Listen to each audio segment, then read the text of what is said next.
Welcome to A Moment of Zen. Time to sit back and relax as model, actress, mentor, and supermom Zen Sams takes you on a sexy and wild ride, covering the latest in film, fashion, pop culture, cryptocurrency, fintech, cannabis, and entertainment from the millennial mom's perspective. Here's your host, Zen Sams. Hello, my beautiful tri-state area. Welcome to our 103rd episode, 2 years on the air and going very strong. It's always such a pleasure to spend my time with you on the airwaves. Thank you for listening and interacting with me on social media. That truly does make it all worthwhile.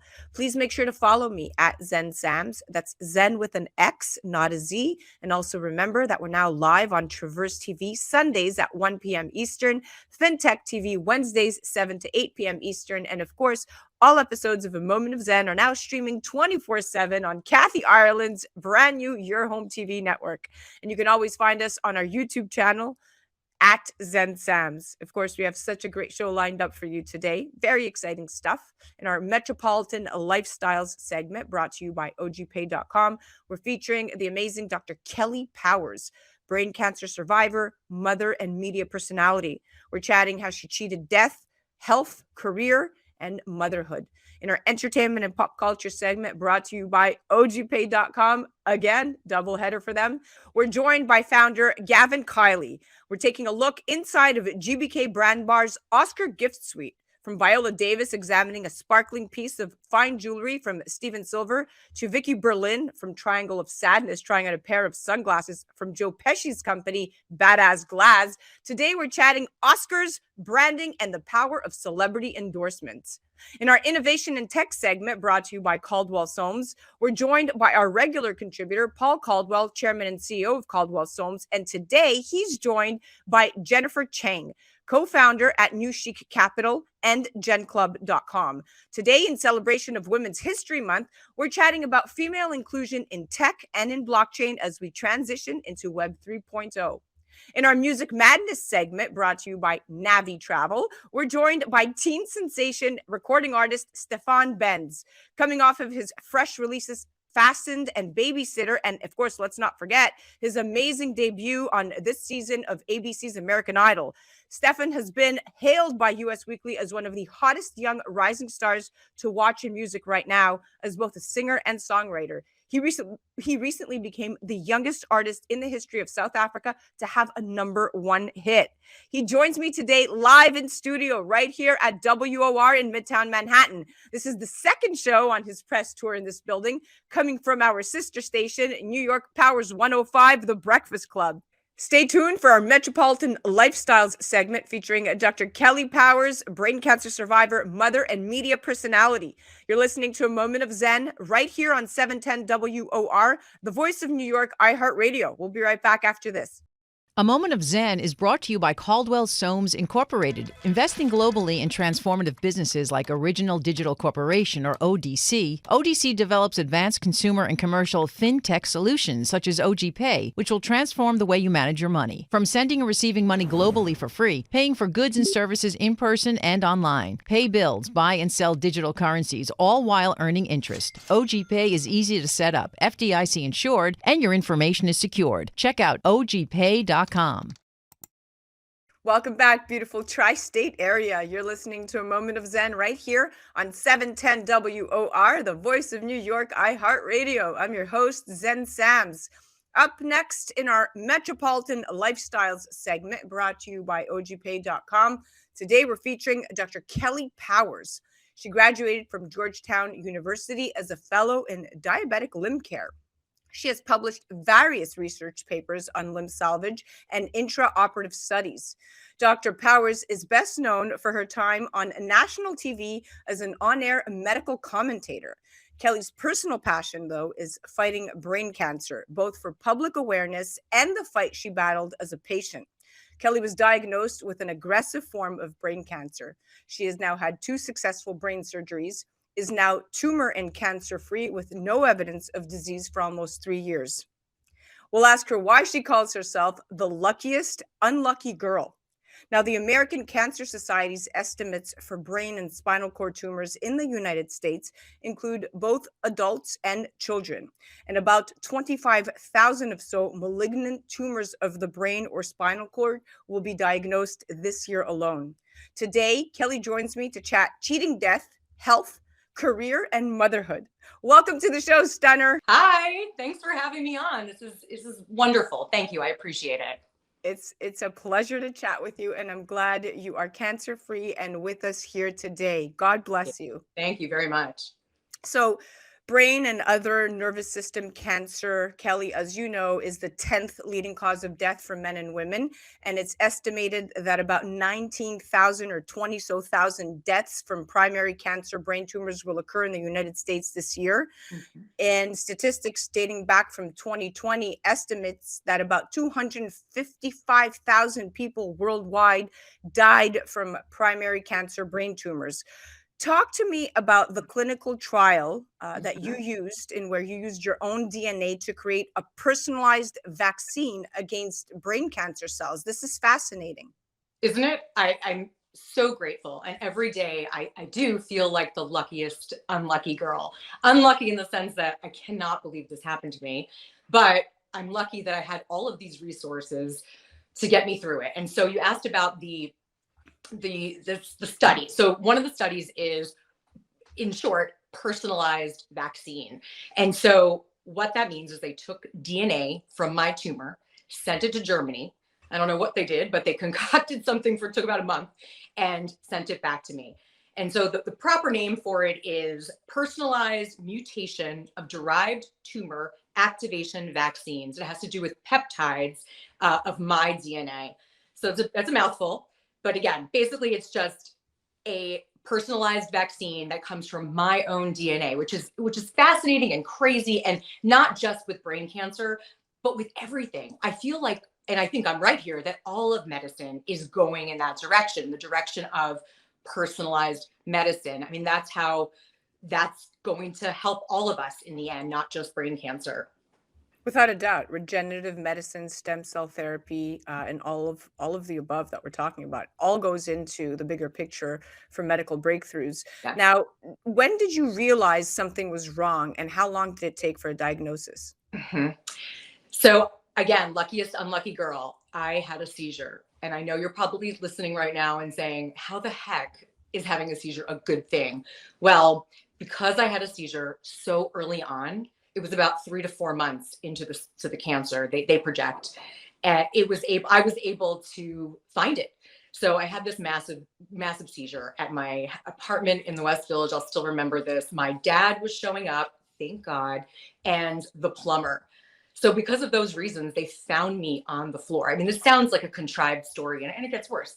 But yeah, so the seizure happened, and in dramatic fashion, like you would think in a movie, foaming from the mouth and blood everywhere. And I won't go into too much detail about it. But of course, I was shipped over to the hospital where they did a CT scan immediately.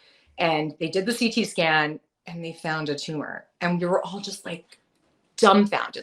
And you were all otherwise healthy? There was no symptoms, issues, nothing? I had a heart issue previously, but unrelated. This was unrelated. Well, they think it could have been from different medications I was on from my heart that could have sparked something. But overall, it is not a genetic illness. Like a lot of times it's unknown. It's unknown what happens, why it happens.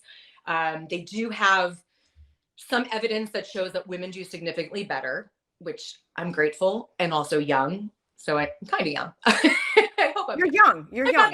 You're a millennial. You're a millennial. You're a millennial. You are young. You're by no means old, by no means unhealthy, by no, you don't fit the check marks there. Exactly. So you're now a mom. Talk to me about what motherhood is like while battling cancer, of course, looking at your child and grappling with the thought that you will not get to see them grow up. I hold back tears asking the question. How did that feel? And did you conceive or did you become creative while you were battling cancer? Because your son, Bennett, is now 2 years old. Yes. These are all great questions. And so I didn't go public with it, but hey, we'll go public with it now. I had a surrogate. And the reason was because of my prior heart history and the fact that I was afraid, they were afraid of my brain having inflammation. I had pericarditis and pericardial effusion, which led to cardiac tamponade. That's a lot of words that basically mean my heart was swollen with fluid. And because of that reason, which I have recovered mostly, there's still some side effects, that was the reason my cardiologist said, I don't advise you to get pregnant. So that's what we did. So we ended up finding a wonderful surrogate. Her name is Sarah, shout out. And she lives in Kansas. God bless you, Sarah and I Kansas. know, right? And all the women who do surrogacy, you know, there's a special place in your heart to have that, 100%. you know, just the love and to help someone else, some other family. So we had the surrogacy, and we were just about to find out if it took. And we sent her back to Kansas. You know, did it take? And the most unbelievable, horrible thing happened is that I had a seizure in the middle of all this within a couple of days of implanting in the surrogate. And I actually found out, and this is again is a true crazy story, but as they were wheeling me into brain surgery, a craniotomy, my brain surgeon is the one who told me, hey, just so you know, it took, and you're pregnant. And I'm just like, oh, I mean, I'm on like all these crazy drugs because it's like, they're goodness, put me into surgery. And I was just like, is this really happening? So, but anyway, my family found out a little bit before then, and they weren't going to tell me. They were going to tell me. And they're like, no, we're going to tell her. So when she wakes up, recovery will be better and she'll be inspired. And that is what happened. So you asked me about motherhood, and I mean, of course, anyone who has a baby, whether it be surrogate or not, is delighted. I mean, it's the most amazing thing to see a baby that is yours and your husband's. And I mean, I don't have to tell you or any of the audience, but there was this underlying fear and just almost this, not regret, but I was so pissed. Is this a word I could say on TV? I don't even know. Yeah. I was like, I would be too angry. I was just like, how can you take away this amazing moment in my life? So I've only known my baby with cancer, and that is just not a thing I'd like to think about. I have one of the worst cancers known to man, and it's called glioblastoma. Again, luckiest unlucky girl. I think we mentioned this already, but I got it when I was young, and a lot of other factors played into my success, and that is that it was very small. It was it was in my parietal lobe, and it was very small. It was superficial, like kind of the surgeon said it was probably the easiest surgery we've ever done, which is good. They caught it really early. And I have a special gene called the methylated gene. And thank goodness I have it. People who have it do much better than people who don't. And basically what the methylated gene does is allow for chemo to work, to actually infiltrate into the blood-brain barrier and work. If you don't have the methylated gene, it doesn't really do its job. This is so touching. I mean, like you're making me almost cry here. So you navigated this time in your life very effectively. You had a surrogate. You have a beautiful baby, Bennett. Now he's 2 years old. You're cancer free, to my understanding, correct? Yes. Well, with brain cancer, they don't like to say cancer free, and right. I hate that, right? Because I always want to say cancer free, but yes, they call it no evidence of disease. Good. Because it's in your brain. And unlike other cancers, let's use an example of breast cancer. Unfortunately, that this happens to many women, but a lot of them are able to do a mastectomy. So they can cut out, right, the disease, the cancer. With your brain, you can't cut off your brain, right? You can't cut off your head. So that's the problem here. And so it potentially could still live in there, but there's no evidence of disease. So nothing's growing, nothing's showing, there's no tumors visible, and I have no real side effects, just kind of what I've had from the start, some issues. I'm lucky that it was in the parietal lobe, which is, again, back here. Certain lobes, you can lose your voice, you can go blind, you can not have cognition defects and not be able to speak correctly or even memory. And the thought of all that just scares me. I'm blessed that it was in the. God had a bigger plan for you. And anytime you doubt God or fate, you probably, at the end of the day, you of all people have now realized, you don't question the process. God has a bigger plan for you, and he's never going to let you down. And I think you learned that. And I think listening to you, I even learned that for sure. Blessed, count your blessings, Yeah. kind of moment there. But of course, the bittersweetness of what you're battling and seeing your beautiful boy grow up is, of course, you always have to question, what if, and plan for the worst, but hope for the best and build as many memories as you can. You don't have anything to worry about now, other than spending cherished moments with your family and keeping your head up strong, which you're doing. So talk to me about that one organization that you say helped save your life and change it all. Because I know that, social activism is extremely important to you. Raising attention and funding for research is important to you. And brain cancer is now the deadliest childhood cancer in the US, ahead of leukemia. And that's a result of improved leukemia treatment, right? And it's frustrating because it's a frustrating lack of progress on brain cancer. But May is Brain Cancer Awareness Month. Who do you want to give a shout out to? So I'd like to bring a shout out to Stash Strong.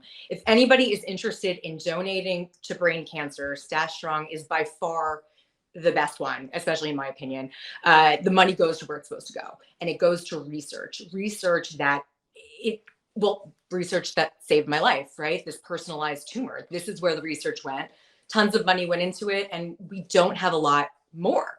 So it's one of those, I saw a stat. It was, 5 to 12%, and it varies based on the type of brain cancer, will not survive. Let me rephrase that. 5 to 12% will survive. So that's a large amount of people that don't live. I mean, I remember they told me I had a 5% chance of living. How do you even wrap your head around that? It's just, even saying it gives me the chills. 5%. So then if you go down the line, you look at breast cancer, about 75 to 95% of women with breast cancer are treated and cancer-free, which is wonderful. But can we emulate that? We need the funding. That's the problem. How do we get funding? And I heard another stat. It was only 4% of all cancer research and money that goes into philanthropic endeavors, 4% goes into brain cancer. And that's where things need to change. So Stash Strong is all about getting funds, philanthropic funds for brain cancer research. They also do really fun things like a 5K that's coming up. I believe it is in September. October, there's a fundraiser in Midtown Manhattan, which everyone could go to. In May, they're doing I think another a golf tournament in Jupiter, Florida. So there's fun things. I think everyone should try to just go on the site, see what they have. If something fits your schedule, that would be great. And even if you donate $1, if you donate $1 and someone donates 10 million, it's okay. Like, we appreciate it. Another thing, I brought up the stats before about 5% to 95%. Think about those stats. What would you do if you had those stats? How is there hope? Because I'm lucky girl, I keep saying it over and over, I am a little higher than 5%. And again, just my age alone makes me about 30%-ish survival rate. And then that kept going up based on all the other parameters of the small tumor and location and everything I went over before. I feel like, wow. Well, you have gone through a lot, my dear girl, a lot. And I take my hat off to you from one mom to the next. You are a trailblazer. Continue to be you and shine and spread love and awareness. And I think you're going to be okay. In fact, I know it. Thank you so much for coming on and chatting with me. It was a pleasure. Thank you very much. I appreciate it. That was our Metropolitan Lifestyles segment brought to you by OGPay.com. And that was the amazing Dr. Kelly Powers. Do check her out on the gram at Dr. Kelly Powers. And make sure you check out this amazing organization, stashstrong.org, or you could head to their Instagram handle at stashstrong. Stash being short for mustache. You're listening to A Moment of Zen right here on 710 WOR, the voice of New York, iHeart Radio. We'll be right back after this. Hi, this is Kathy Ireland here on A Moment of Zen, brought to you by Your Home TV. We've developed an all-inclusive subscription-free network that you're going to love, whether it's financial freedom, fashion, beauty, health and wellness, wonderful weddings, travel and culture, cooking, entertainment, and short-form documentaries, programming for everyone. Classic films and new shows, including Kathy Ireland Presents American Dreams. We've developed this network just for you. Please check out yourhometv.com. Welcome back, beautiful tri-state area. You're listening to A Moment of Zen right here on 710 WOR, the voice of New York, iHeart Radio. I'm your host, Zen Sams.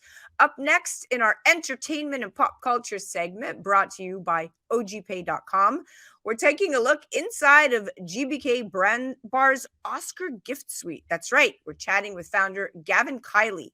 Now, brands align themselves with GBK's celebrity events to get their products into the hands of some of the most recognizable names in the entertainment industry.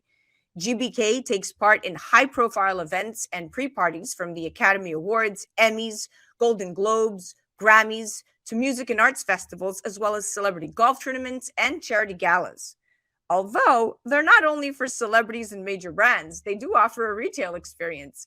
GBK Brand Bar is the exclusive lifestyle boutique of the Kimpton Lapeer Hotel in the heart of West Hollywood, a curated gift store concept that supports artisanal brands, designers, and small businesses.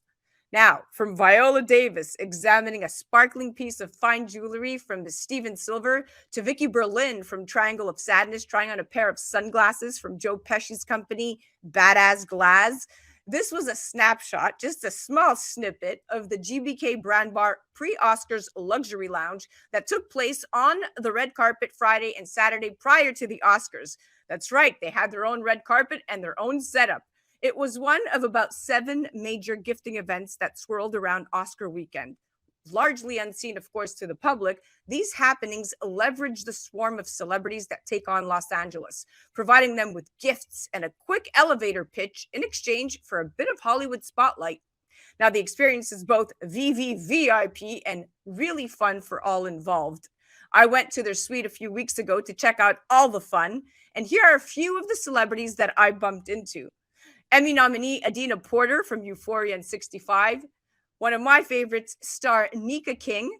Of course, Oscar winner Viola Davis, legendary. And Oscar winners this year for short film An Irish Goodbye, Tom Berkeley and Ross White. Congratulations. Welcome to the 95th Oscars.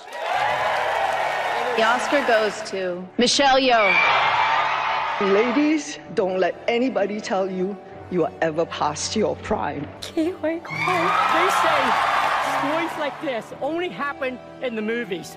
I cannot believe it's happening to me. Jamie Lee Curtis! We just won an Oscar together! Brendan Fraser. Thank you again, each one and all. I'm so grateful to you. Good night. Adina Porter, Emmy nominee, welcome to GBK Brand Bar's Lounge.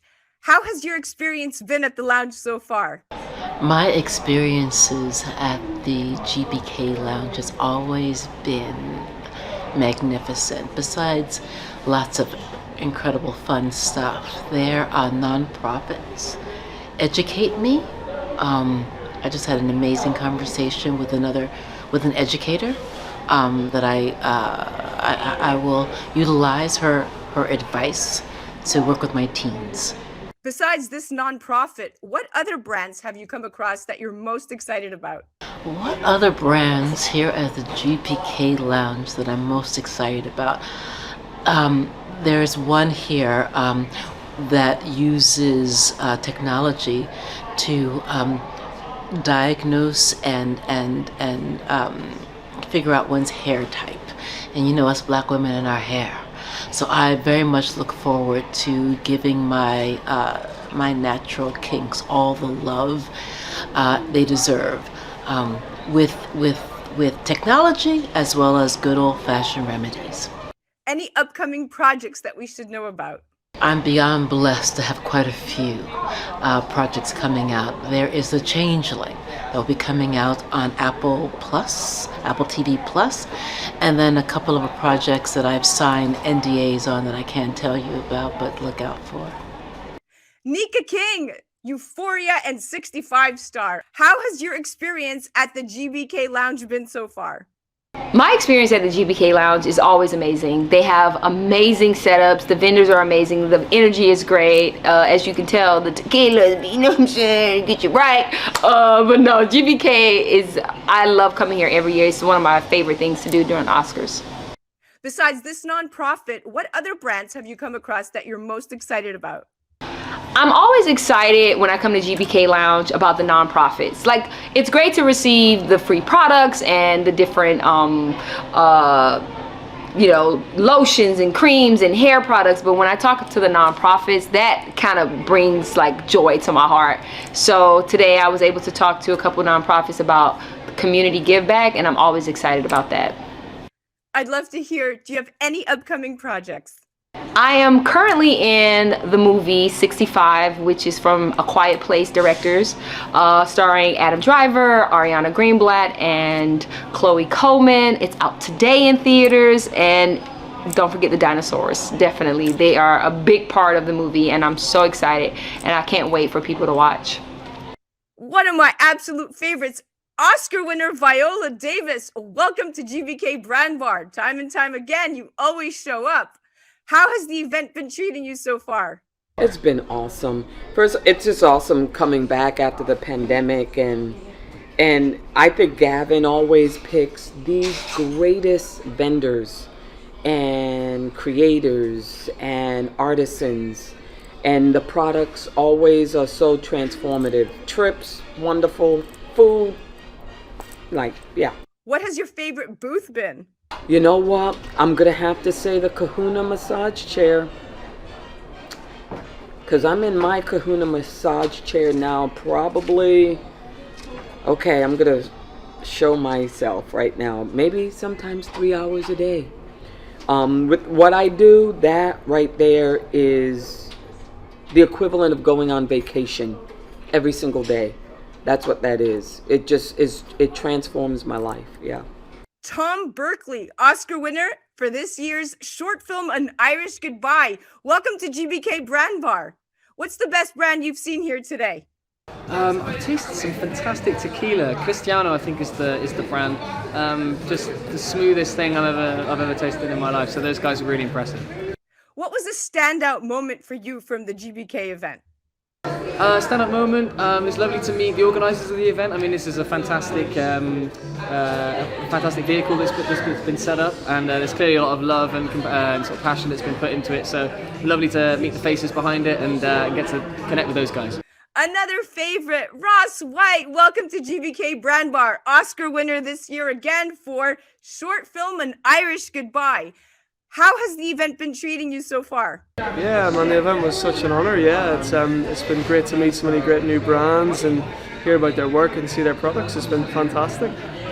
Have you been enjoying Los Angeles? Yeah, man, it's been a whirlwind. You know, we're just trying to soak it all up and enjoy all the experiences and really live in the moment with it. You know, and we're very excited for Sunday for the Oscars themselves. So yeah, it's been remarkable fun. Welcoming now to the show is founder of GBK Brand Bar, Gavin Keilly. Welcome to the show, superstar. Hello. Hi, Zen. So excited to have you on. Thank you very much for having me. Absolutely. Now, tell me, why do celebrities love GBK, and what sets your gifting suite apart? Well, first of all, they love coming to a party.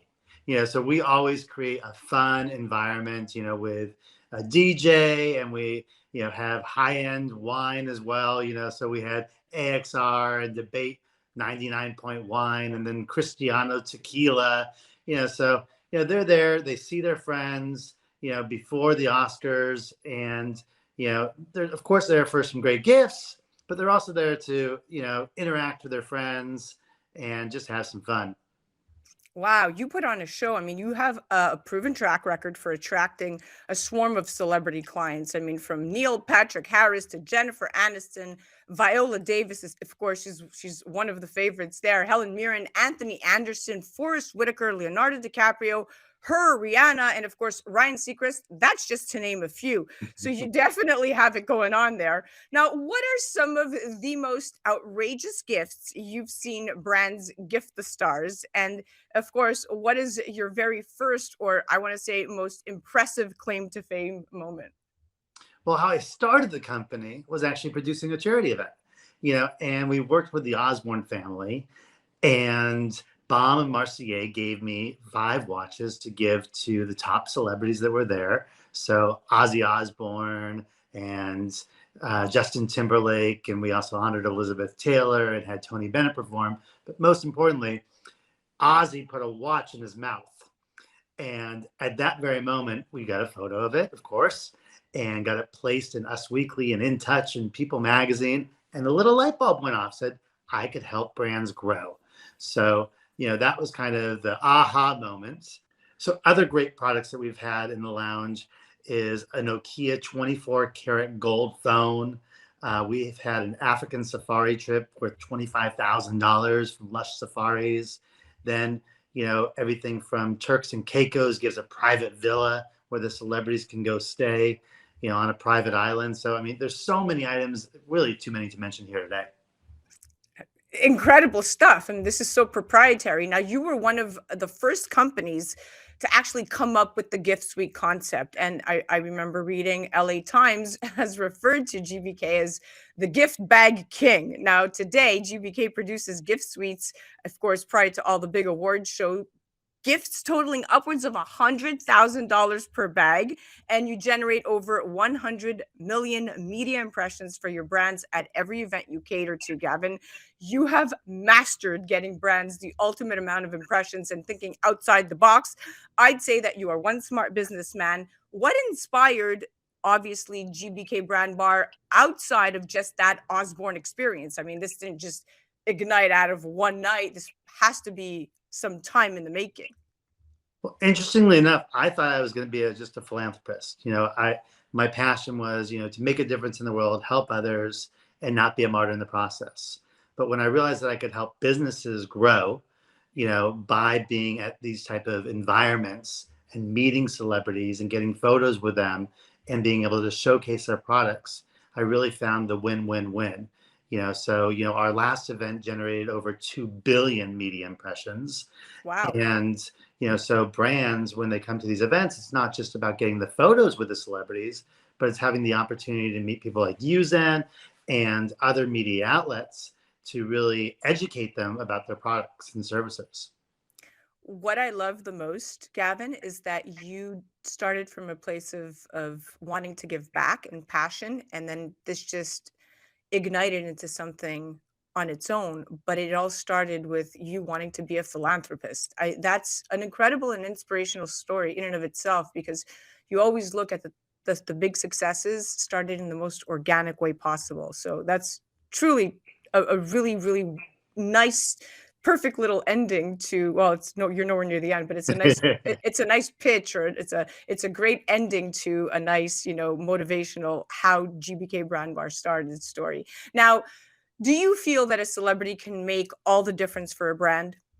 Oh, for sure. I mean, not all the difference, of course. They have to have a good product, and they have to, market the product effectively, so there's lots that go into it. But certainly celebrities do have a very big component on helping the brand getting exposure, whether it be, on TV or whether it be on the radio or in outlets like Us Weekly, In Touch, People Magazine. Perfect example, with a celebrity helping a brand. I actually have 2 fun stories. One, we were backstage at the BET Awards, and there was this product called Adult Chocolate Milk. And Genuine was there, and he ended up making a song literally about adult chocolate milk.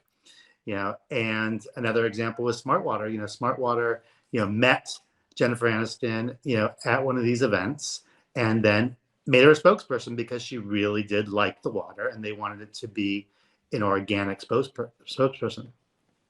Fabulous. This is exactly what I'm talking about, and you're living it. This is what I preach about all day, every day on the radio and on TV, that brands need to team up with ambassadors, with figures and celebrities and personalities that they want to align their values with. And today, of course, it's all about social activism and sustainability. So I think that the more brands include that in their process and in their, in their tagline, I think celebrities will definitely turn on to that.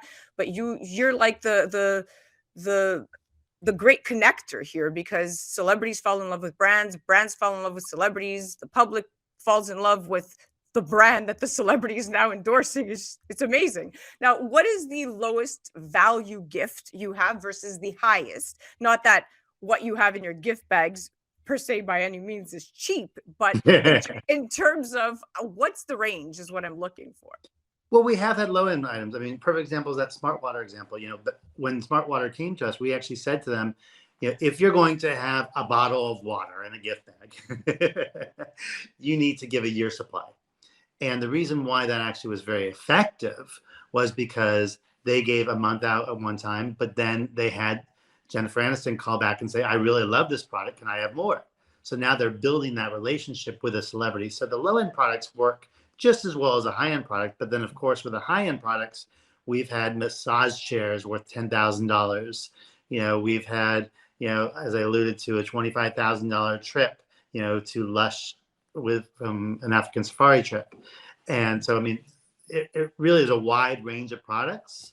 But as long as it works and as long as it's a product we think the celebrity will like, that's the most important thing.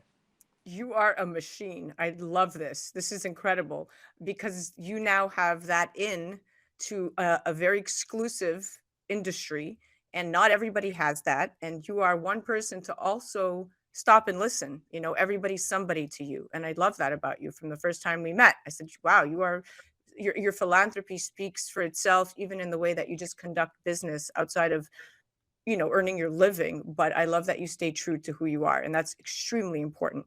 Now, do celebrities okay, so you answered the question, Jennifer Aniston, do celebrities really use the products, and which were your favorite brands to work with? But of course, outside of this isolated incident, or would you say it's not, Jennifer Aniston being paired up with Smart Water, getting a year's supply, are we really looking at celebrities clinging that tightly to the brands in the gift bags?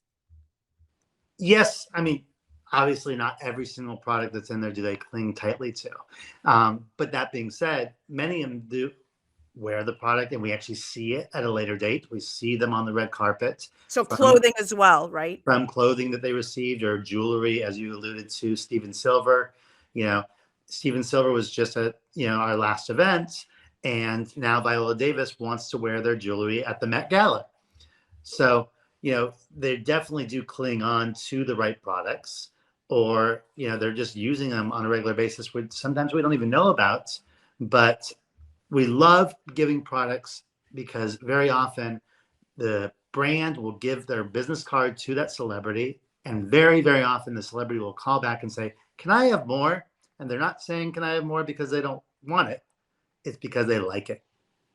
And that's the most important thing, because they like it. And that relationship, that one-on-one relationship with the brands, is extremely important. That's everything today. And of course, we know that celebrities drive social media. So one tweet, one post, that's all you need, really. And of course, it's all for an amazing cause, with philanthropy being at the core of GBK Brand Bar principles. You proudly partner with a variety of charities, of course, to help raise awareness and create celebrity partnerships and give back to the community. And exactly that happened at your last gifting lounge. Talk to me about the celebrity partnership that organically came about between Nika King, who attended your lounge, and Educating Young Minds. Yeah, it's amazing, because these organizations have the opportunity to educate these celebrities about their causes, and with hopes of getting them involved. And very often that happens. And in this incident, Nika actually said to the founder, why don't I allow you to bring 8 of your students on the red carpet at my next premiere movie? It's just so cool. Beautiful. And that's exactly what it's all about. So mission accomplished, Gavin. You are incredible, not only doing amazing things for the community, but giving back to the community. And that's truly inspirational. Thank you so much for being you. Thank you, Zen. Guys, you definitely have to check out GBK Brand Bar. That was our entertainment and pop culture segment brought to you by ogpay.com. That was founder Gavin Keilly. Definitely head to their website, gbkbrandbar.com, or you can also head to their handle on social media at GBK Brand Bar. You're listening to A Moment of Zen right here on 710 WOR, the voice of New York, iHeart Radio. We'll be right back after this. A Moment of Zen is brought to you by Caldwell Soames Incorporated, investing globally in transformative businesses like Original Digital Corporation, or ODC. ODC develops advanced consumer and commercial fintech solutions such as OG Pay, which will transform the way you manage your money. From sending and receiving money globally for free, paying for goods and services in person and online, pay bills, buy and sell digital currencies, all while earning interest. OG Pay is easy to set up, FDIC insured, and your information is secured. Check out ogpay.com. Welcome back, beautiful tri-state area. You're listening to A Moment of Zen right here on 710 WOR, the voice of New York, iHeart Radio. I'm your host, Zen Sams. Up next in just a few minutes in our innovation and tech segment brought to you by Caldwell Soames, we're joined by our regular contributor, Paul Caldwell, chairman and CEO of Caldwell Soames. And today he's joined by Jenn Cheng, co-founder at newchiccapital.com and genclub.com. Now, in celebration of Women's History Month, today we're chatting about female inclusion in tech and blockchain as we transition into Web 3.0. Currently, 42% of all U.S. businesses are owned by women. 13 million, in fact. Women-owned businesses employ over 9.5 million workers.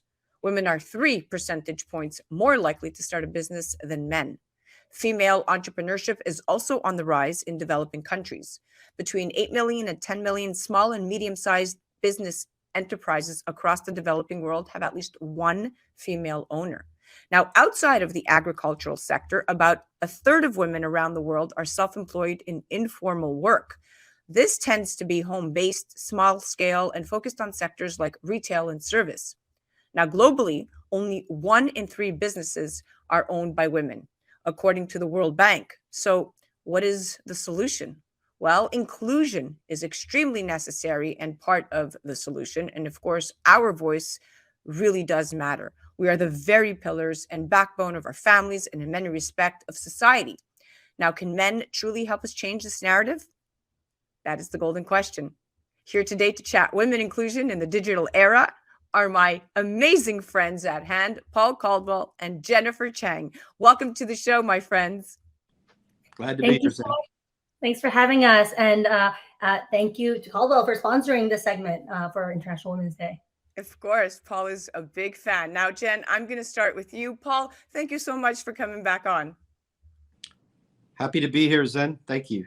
Okay. So, Jen, while the overall tech sector has repeatedly come under fire for its lack of gender diversity, the blockchain industry is somewhat trying to break out of that mold. Now, there's still lots and lots of work that needs to be done, of course. And CEOs of the largest metaverse platforms are still mostly predominantly men. But with STEAM, science, tech, engineering, arts, math becoming more accessible to girls at a very young age, the landscape of the tech industry will hopefully change to become more inclusive and inviting. Now, as a pioneer in the space, what steps have you taken at your company to ensure equality, inclusion, and more importantly, education? Wow. First of all, that's a very loaded question. I'm going to press my 2-minute timer now, so I make sure I can keep it very pithy and on the point. But I think what you hit upon is on the nail. It's actually a very chicken and egg situation. We can't say, oh, look, finance and tech predominantly men dominated, and it's going to stay that way. So one of the things that I did to lean in as sort of a millennial female, identify as female, is to lead by example. So I do that. I'm a millennial mom of 3. I have 2 daughters and a son. And one thing I have had them all do from a young age, one thing I always leaned into is STEAM early. So I'm actually a concert pianist by training as well. And I think it's very important not only that my kids do things like Latin and coding ever since age 2. They've been doing all this because I think we need to be very future-proof for all the skills that we need as not just entrepreneurs and investors and creators and builders, because we're coming more and more with Web3. We're realizing it's a creator economy. And because of that, there's more and more women finding that, oh, there's a seat at the table, because typically we're known as more creative in some ways. We're known as like nurturing. We're known as teachers. So I think because of what we've had to deal with in the evolution of not just ed tech and tech and inclusion, because as a whole, as a society, we've had to realize, like even right now, as other generations are passing the baton to the next generation and next generation. I'm looking right now, you Generation Z and Zennials, right? It's really imperative that not only that we pass on the wealth, but we pass on the knowledge, the skills, and what I call learning, having that growth mindset and being able to continuously iterate and learn. So I think it's very important that all of us train up as, even if we're not entrepreneurs and investors, we learn to think on both sides of that coin and learn to build companies entrepreneurially. So that's what I'm trying to do at my companies, as well as our impact investments, by both direct and also in the fund managers that we are looking at, inculcating and empowering as well as ourselves. Of course, thought leadership workshops, networking opportunities are crucial and effective catalysts to help pave the way, and providing that and the edutainment within a company infrastructure is extremely important. Now, Paul, you are a huge proponent of female inclusion in the workplace. You're the CEO of Caldwell Soames. You oversee a private fund as well as a public fund, and often entertain Web3 related investments. How important is it for you as a CEO to have women in leadership roles, and how have women helped shape your business success? I think it's a matter of just being open to best of breed, best of class, and whoever actually qualifies for any particular role, regardless of their gender. I think that if you just do that on a merit basis, you'll find that women show up significantly well in that particular context, because the one thing that's happening, and completely am in alignment with Jenn on this, I think it's about education. I think it's about empowerment. I think it starts in a family. I think that children, regardless of their gender in a family, should all be empowered to pursue their goals, and they should know that it's okay to dream, and it's okay to have big dreams and goals, and really want to reach out there and stretch. And I also find technology, whether it's Web3, okay, I get it. This is all the way of the way of the future, but the way of now in technology is such that it's quite empowering for young people to be able to use technology in ways that they can learn, in ways that they can get their message out. One of my dear friends, actually the wife of the godparents of my children, is a PwC partner, and her daughter has actually had a law changed when she was 10 or 11 in the state of Colorado in the US, because she just took it upon herself to say, if I want to have a business as a child, I shouldn't be subject to taxes on my business because I'm not 18, so I don't get the rights of an 18-year-old. I shouldn't have the responsibilities of an 18-year-old for my business to pay taxes if I own the company, which she did. And they changed the law, and it's in the state legislature, it's in the state legislative record that a young girl who's going to be an amazing woman executive, by the way, had a state law changed in the United States. Brilliant. I mean, these are the types of things that we want to see more girls do. So I'm glad that she's paving the way. I'm going to just be mindful of the time and flip this to Jennifer. Now, we've been talking about tech. We've been talking about fintech. We've been talking about Web3. But as we enter this new era of digital transformation, with Web3 being the pillar of transparency and accessibility and equality, all of these check marks have been applied across many metaverse projects. And the foundations of these projects appear to be disproportionately, again, built by men. And in the past 5 years, metaverse companies led by men received a higher share of total entrepreneurial funding than metaverse companies led by women. In fact, 90% versus 10%. Men received $107 billion in funding compared to women who received only $5 billion. Now, these findings are based on the data of approximately 5,000 founders. Jenn, how do we change this narrative? So one way we can change the narrative, for me, whenever I look at an investment deck, I make sure that I try to stack the odds. So because we're dealing with so many generations of basically women being left out of the conversation, let alone be allowed at the table, one thing I've tried to do is make sure there are women at my table. So if you look at my investment committee on New Chic Capital, if you look at our website, it's predominantly women. And that's and everyone there is there. They're like me, we're exited entrepreneurs. And in fact, my Web3 partner, I had a unicorn exit, which is how I was able to start my family office. And that company, which was in the e-commerce space, we actually not only had an M&A and IPO, it then after I got married, I said, okay, I'm going to start my family office. We had this exit. She and my other partner were able to ICO that company and turn it into a company called crypto.com now. So I got into crypto kind of inadvertently, kind of natively, kind of accidentally. But one thing that I realized is that a lot of things are never by accident. So when I had my exits, what I started doing was I started making direct investments into impact investments where I think the needle gets moved for everyone. And I looked for diverse, if it was not women-led, at least there were more than one founder. One of the founders needed to be a woman. That was one of my mandates. And I also started investing in a lot of fund managers. So not just hedge funds, Web3 funds, private equity funds, VC funds. They were largely by women. I'm a partner now also at 2 funds, private funds, my friends. One's a hedge fund, and she's doing phenomenally well and outperforming, because I think a lot of times women are outliers. People don't realize that we're actually very, very competent. We're underestimated.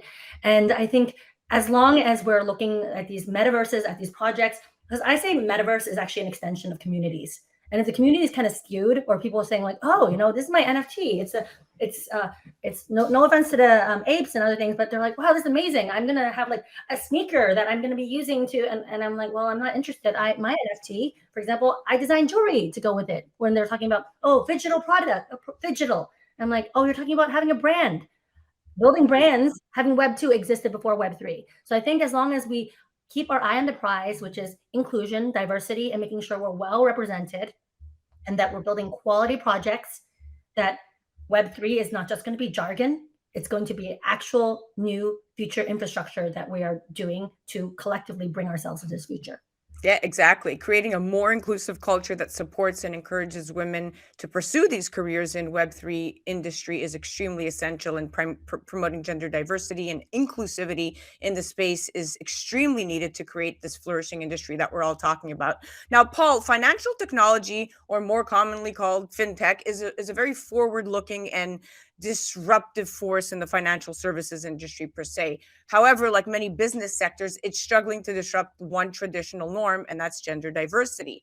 Women make up only 37% of fintech employees, and according to Lendit Findex survey, and the farther, the further you climb up the corporate ladder, the fewer women you'll see.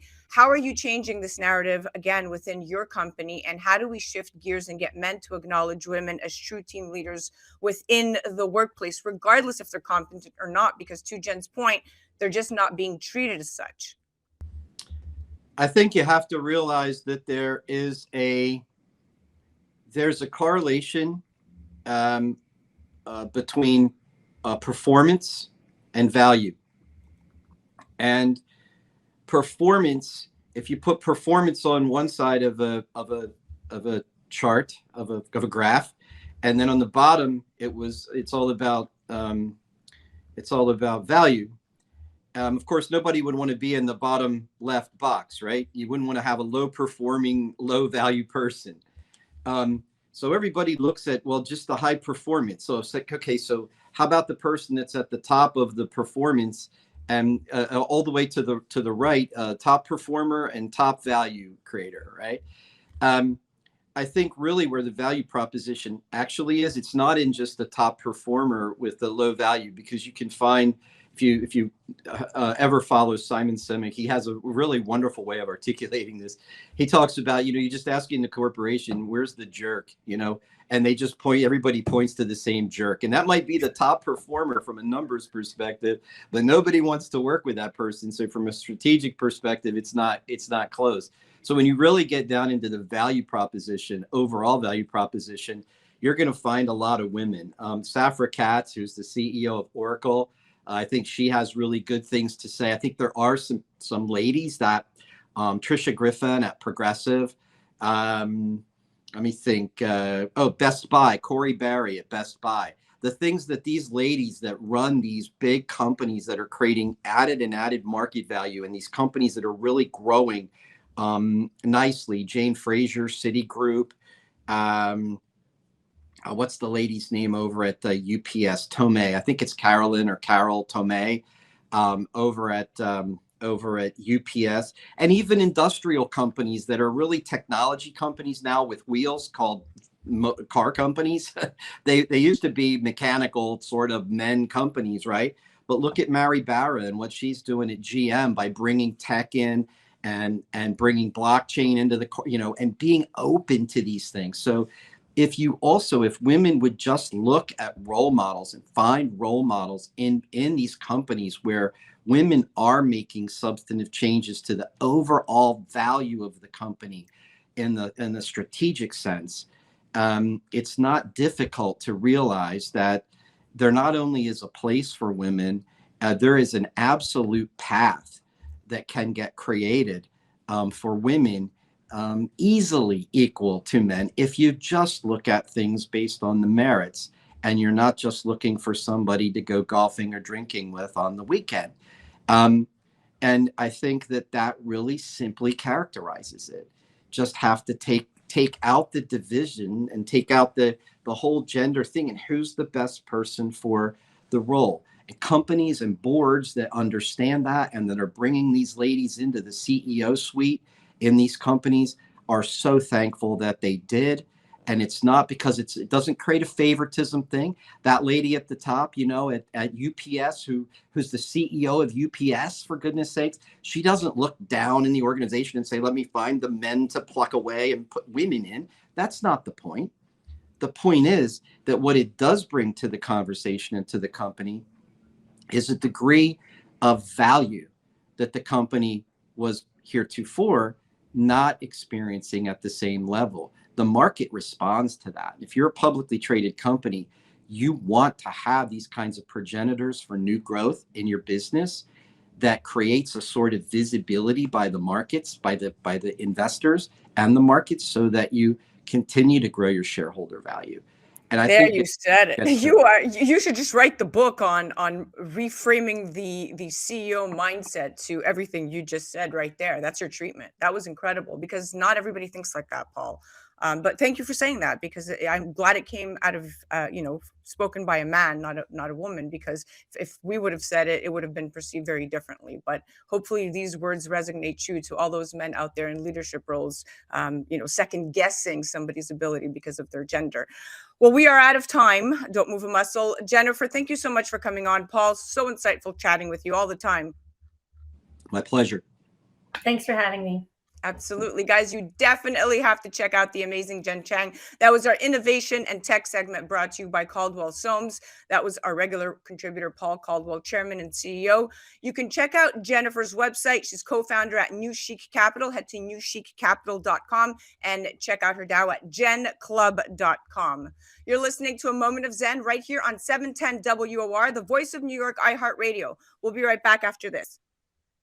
A Moment of Zen is brought to you by Caldwell Soames Incorporated, investing globally in transformative businesses like Original Digital Corporation, or ODC. ODC develops advanced consumer and commercial fintech solutions such as OG Pay, which will transform the way you manage your money. From sending and receiving money globally for free, paying for goods and services in person and online, pay bills, buy and sell digital currencies, all while earning interest. OG Pay is easy to set up, FDIC insured, and your information is secured. Check out ogpay.com. Welcome back, beautiful tri-state area. You're listening to A Moment of Zen right here on 710 WOR, the voice of New York, iHeart Radio. I'm your host, Zen Sams. Welcoming back to our innovation and tech segment, brought to you by Caldwell Soames. We're chatting with CEO Paul Caldwell, chairman and CEO of Caldwell Soames, and Jenn Cheng, co-founder at New Chic Capital and genclub.com. Welcome back, my friends. Hi, Zen. Thank you. Welcome back, Jenn. Thank you for having me. All right, so this is our extended segment. Of course, this is for all our OTT, OTA, and 24/7 streaming platforms, Traverse TV, Kathy Ireland, and of course, FinTech TV. Now, Community is at the heart of it all, especially when we talk about fintech and technology and even more so Web3. And finding a supportive and like minded network of professionals and peers is really important for all builders in the space. When you look at where we're headed with Web3, it really centers and thrives on community, to both your points earlier in the segment.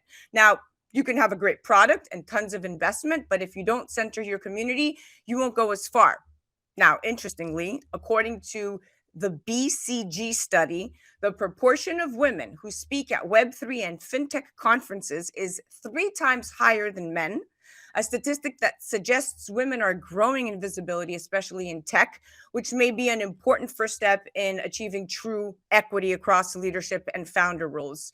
How do women lead differently than men? Paul, you go first. I think women, first of all, I think leadership is leadership when it comes to the corporation, to the business. I think there's some fundamental underpinnings that have to be adhered to for the foundation to be there. Beyond that, though, I think there's a certain degree of value that female leadership brings to an organization.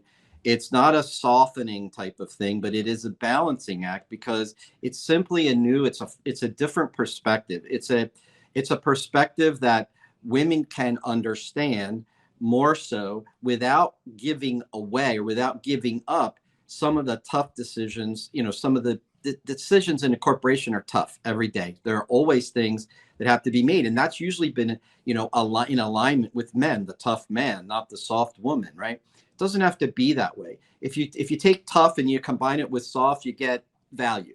And that's how I look at it. It's really simple. And it's not really about men or women per se. It's about a different perspective that simply a man simply cannot bring to a conversation, because he just doesn't look at the world the same way. He doesn't go through the same things. It probably, and I'm not a psychologist and I'm not an expert on this subject, it's probably not about that anyway, but there's just a certain flavor, a certain value, a certain type of environment that gets created when you have a well-diversified workforce, inclusive of women and men, and in leadership roles, both should be there. It's just a much better organization. My experience is that. You said it. A gentle strength is stronger. That's my takeaway. Jen, how do women lead differently than men? Oh, first of all, I want to build upon Paul's dichotomy of like soft and hard, because there's different kinds of leadership. Teddy Roosevelt used to say, walk softly but carry a big stick, right? One thing I think about women when it comes to the challenges I've experienced at leadership, and a lot of it was, sometimes I was actually the only woman in the room, or even at the conferences before people coined the term unicorn to mean $1 billion company. I used to say, I'm like a unicorn. I'm like the only woman here. And people would agree with me. And I actually, before I moved to Asia, I was in New York. I built like a $10 million a month ad sales book of business. And then I thought, wow, it has to be more. And I went to Asia to get my MBA. And I think something about women is that we're hardest on ourselves. We're really hard on ourselves. So for me, my brother and my sister-in-law, they were like, my brother and I did Brown University together. He said, oh, we have an Ivy degree. I'm going to go to Harvard now for business school. And then I thought, I have to go that path. And then I realized kind of one way I could break through my glass ceiling and expand my horizons more was if I got basically a full scholarship to Hong Kong University of Science and Technology in Asia. So then I took that risk. So sometimes we as women, we're not known for taking risks. I went and took that risk. I was acting and modeling in New York. I was preparing for, I had started companies while I was in high school and college even. Earlier Paul's anecdote about, the little girl who changed law, I was actually campaigning for laws to be changed. I was, advocating for my mom to say like, hey, I don't understand why we developed this property. Why can't we, save more in taxes? I'm 12. I'm not 18. Why am I paying taxes? And then she's like, oh no, let's roll over into your Roth IRA. Let's do it on our IRA. I mean, I was learning about the investment principles really young. And I realized, again, leadership is about empowering leaders, not tearing them down. And I noticed sometimes as a woman, when I give my feedback, sometimes when a man is giving blunt feedback, when I'm giving the feedback, I'm saying like, look, if the product is not good enough, or the salespeople or the business development is not good enough, if you're not a builder, if you're not generating revenue, you're not generating investment, you're out because it's winter. It's a crypto winter, it's a Web2 winter, whatever kind of winter. And when I say things like that, people are like, wow, she's very harsh. She's like, that B word. But when a man says it, there's a double-edged sword. They'll be like, wow, what a competent young man saying very, and so that's why sometimes as women, we feel like, we have to be nice. We have to deliver the news, the bad news calmly. But I believe above all, we have to make rational moves, and we have to act as, proper business people as well as creatives, and really walk that fine balance. So I want to, also, talk about how what Paul just alluded to about that fine balance of being able to have different kinds of leadership. That's the best kind of leadership, when you can combine all those different kinds of leadership and leaders together and really propel us all together collectively in a very good way. Amen, sister. You said it. Well, now we are officially out of time. That was an amazing segment. Thank you for being so transparent and honest, and really kind of giving us your take. Paul, always a pleasure chatting with you. I welcome you back anytime. Hey, nice to meet you, Jen. Thank you. Nice to meet you, Zen, Paul. pleasure. I look forward to discussing investment theses and philosophies with Paul, and also the best places to go in Asia, and hopefully seeing you both in US when I'm in New York soon. Yeah, we're definitely we're going to meet up for sure. Guys, you definitely have to check out both Paul and Jen. That was our Innovation and Tech segment, brought to you by the gracious Caldwell Soames, one of our platinum sponsors here at iHeartRadio. That was our contributor, Paul Caldwell, Chairman and CEO of Caldwell Soames, and Jenn Cheng, co-founder at New Chic Capital and GenClub.com. You can also find her on the gram at Jennifer Cheng LO. You're listening to A Moment of Zen right here on 710 WOR, the voice of New York, iHeartRadio. We'll be right back after this. A Moment of Zen is brought to you by Nave, a members-only travel portal exclusively available through Organo, offering members steep discounts on nightly or weekly hotel stays, cruises, auto rentals, excursions, and so much more. With its travel getaway portal, Nave makes the days of surfing multiple travel sites and spending hours evaluating the best deals done with. That's because with Nave, you are guaranteed the best prices. Plus, to gain access to an even more expansive collection of condos, hotels, cruises, vacation villas, fantasy getaways, and concierge service, there's Forever Weeks. Simply purchase a Nave Forever Weeks package one time and enjoy the benefits many times. With Forever Weeks, forever means forever. Not only does Nave guarantee you the best prices, but it is also one of the few travel portals that pays a referral bonus, in addition to you earning rewards points, which can be redeemed on the Travel Getaway portal for further discounted hotel room rates. Become a member today and navigate the world of travel. Nave, the world for you to experience. For more information, go to nave.travel. That's nave, Nave.travel. Welcome back, beautiful tri-state area. You're listening to A Moment of Zen right here on 710 WOR, the voice of New York, iHeartRadio. I'm your host, Zen Sams. Up in just a few minutes, what a real treat. This week, I headed down to iHeart headquarters in Midtown Manhattan for this ultra-exclusive interview with American Idol Stephan Benz. Check it out. Up in just a few minutes, what a treat this week at iHeart headquarters exclusively in our Music Madness segment brought to you by Navi Travel. Today, we're joined by teen sensation recording artist Stephan Benz, coming off his fresh releases Fastened and Babysitter, and of course, let's not forget his amazing debut on this season's of ABC's American Idol. Now, Stephan has been hailed by US Weekly as one of the hottest young rising stars to watch out for in music right now, as both a singer and songwriter. He recently became the youngest artist in the history of South Africa to have a #1 hit. And as a rising global superstar, he has performed on Good Day New York, ABC, opened the US Open ceremonies, and made waves at this year's New York Fashion Week. Stephan is featured on Sean Kingston's extended play hits, where he sings young Justin Bieber's part in the re-record of Eeny Meeny. Stephan is also currently on a high school and middle school tour with our very own DJ Ty Hollywood from iHeart's 102.7 KISS FM. Stephan joins me today live in studio right here at 710 WOR in Midtown Manhattan. This is the second show on his press tour in this building, coming from our sister station in New York Power's 105.1, The Breakfast Club. Welcome to the show, superstar. Wow, I have a lot to live up to from that introduction, man. That went on. That's crazy. Thank you so much for having me. I appreciate it. Absolutely. Tell the world who you are. Well, my name is Stefan Benz, but legally it's Stefan Besednot. I'm from South Africa. That's why my name sounds like that. I only moved to America 3 years ago to pursue my dream, and it's all happening before my eyes. I'm working hard to make it happen, and I'm an artist, singer, songwriter from South Africa, and I make some R&B/pop music. I think you're more than just the singer-songwriter from Africa making R&B music. You definitely have the entire world looking at you right now. How do you balance graduating high school and touring? I have my mom. That's a pretty good balance. My mom wanted me to be an anesthesiologist. She never wanted me to be a singer. And then when I said I wanted to be, I still have the school that I have to focus on for her. But I just have my mom was very academically inclined, so she makes sure I'm on track. But it gets hard. I'm like a week behind right now. After this, I got to go back. I'm just a normal 16-year-old kid most of the time. So got to go back and catch up. I love it that you gave a shout out to Mama because, of course, coming off of Women's History Month, it's extremely important to shout out to the ladies that have paved the way for you, that have nurtured you and loved you. And, of course, the entourage that you even walked in with today, predominantly women. And that speaks volumes. And I love it that even at 16, you are so well-grounded and you just command the room. How did you get started? I got started as a 9-year-old kid. I always sang and I always loved music, but I never necessarily wanted to be a singer at first because I just didn't think I had it. I just didn't think I was good enough. And my teacher actually signed me up for a singing competition back when I was still living in South Africa. I wasn't even thinking about America. And she signed me up for this singing competition, basically like a South Africa's Got Talent kind of thing. It just was on TV, and I made it round after round after round. And I was like, I sing? What is this? Since when do I sing? And I won the competition. I was like, oh, this is kind of fun. Maybe I should be a singer.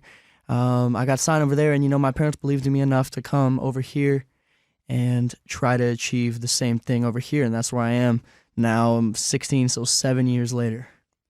Unbelievable. I mean, the motivation that came from that one proper educator, having the right support system at home, and having just a wealth of the right people that are propelling you. Not everybody gets that chance, so you are definitely blessed, my friend. Yeah. Now, is your your artistic abilities, obviously your mom is very supportive, your family is very supportive, but who do you get your artistic abilities from?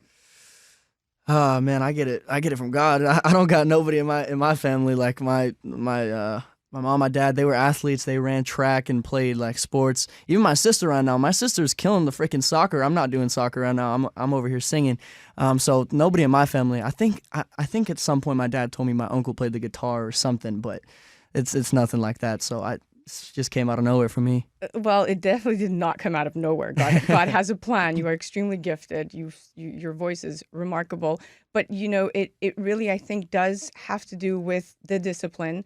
And when you find a passion, any passion, you find it, you become really good at it, and the rest will follow. It's what I always tell my daughter. She's 7 years old. I say, Alexa, she's an actor. I say, please, you find that passion, that drive in you. It will just take you home. And as long as you have that around the ability to live out your dreams like the way that you do, then you're in good hands. Now, you recently became the youngest artist in the history of South Africa to have a #1 hit and features on Sean Kingston's EP. He is known, of course, guys, for his hit songs Beautiful Girls, Fire Burning, Take You There, and, of course, his collaboration with Justin Bieber, Eenie Meenie. What was that like? Oh man, it's crazy because it says recent, but I mean it feels recent. I was 12, 13, so that feels like just the other day. Now I'm 16. Time goes by fast. I met Sean. He came over to my apartment that we had in Santa Monica, West Hollywood. They're far apart, but I don't know, somewhere around there. I'm not from there. And he came over, he ordered some prawns or something. He smelled up the whole hotel room.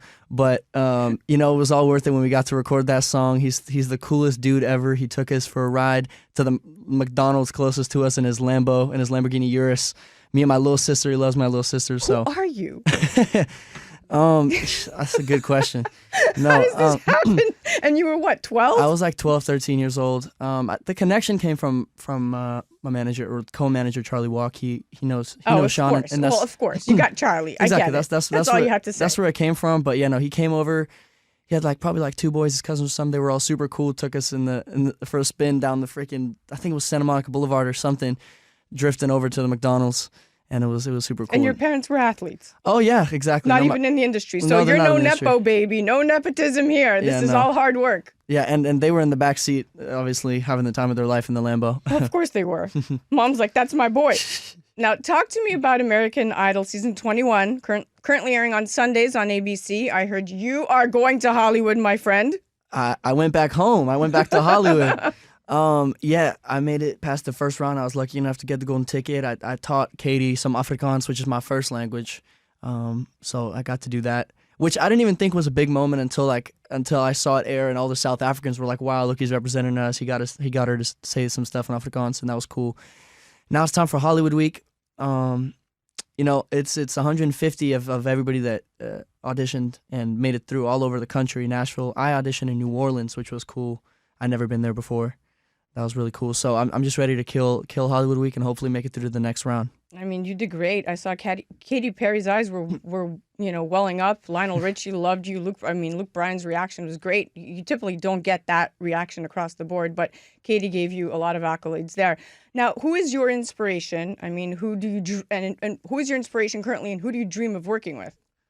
Ooh, that's a good question. So, I mean, when I was little, it was Bruno Mars, because he was like one of the reasons I started singing, because I was sitting in a South African breakfast restaurant. I feel like I tell the story everywhere, but literally it was playing over the speakers, just like in the whole restaurant. I was in a playground, just jumping around with my sister. And When I Was Your Man by Bruno Mars played, and I was like, this is like my favorite song. It's the best song ever. And I went back to my room.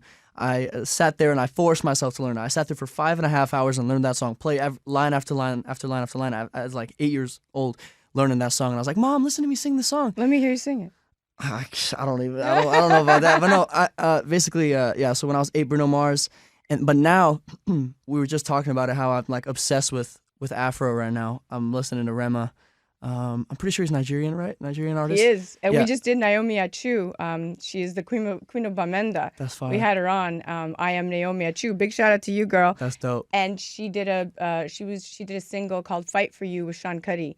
And it was amazing. I mean, she rocks it. And so yeah, that's the rise of Afrobeat right there. So if you're getting into that, that's where you belong right now. I love it. That's a genre on the rise. For real, yeah. Right now, the collaboration that it's the goal almost is probably Rema. Yeah, 100% after that Selena Gomez song. Yeah, Rema. I mean, obviously you got the big ones. There's Burna Boy, Wizkid, all of them in the Afro. But right now, I mean, Rema's obviously huge right now. But that's what I'm saying. I love him. I love his swag. I love the way he carries himself too.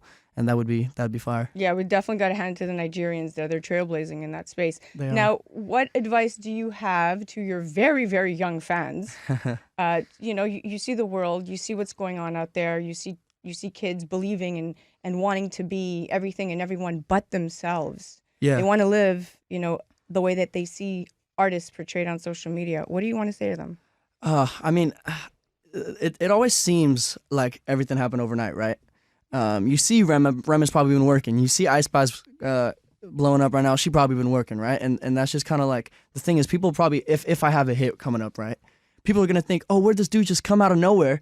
But in reality, I've been doing the work since I was 9 years old, playing the guitar, working every day in the studio. So I think that the hard work definitely triumphs, the one-hit wonder kind of moment. And if you have that in place, then you'll do good. But also something that Charlie and Manny always tell me is that nobody cares until they care.